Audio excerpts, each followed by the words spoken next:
The Wairoa Extreme Race is on Saturday, and guess what, you're racing? And I said, well, I don't really think that's a good idea. I mean, this is only my third day back on the river.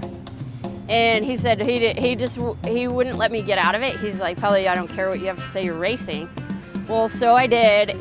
And the cool thing about the race was I didn't really have any expectations of myself because I hadn't been down the Wairoa in 5 years and I hadn't even been paddling. So I didn't really have any expectations going into it. I just kind of wanted to have good lines and have a good time. So that was my goal. And then I just took in the surroundings of the river, and that felt good to really appreciate and be aware of being on the river, and it was cool to be back. And whereas before I really just was, I think I took the river for granted.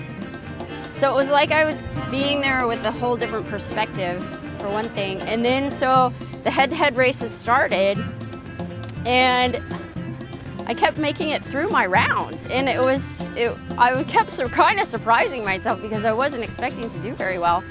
And then sure enough, I just had good lines and enjoyed it. And then before you know it, I'm in the final round.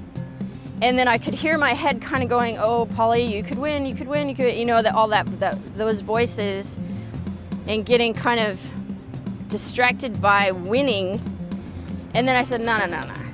Let's not worry about winning. Let's worry about, or not worry, but let's have good lines and have fun, which was my goal through the whole thing. And so I did, and I came this close to winning. And so, to be honest, I was disappointed that I didn't win, but actually I felt good with my racing, and I did what I set out to achieve. And so at the end of the day, I felt really good about the race.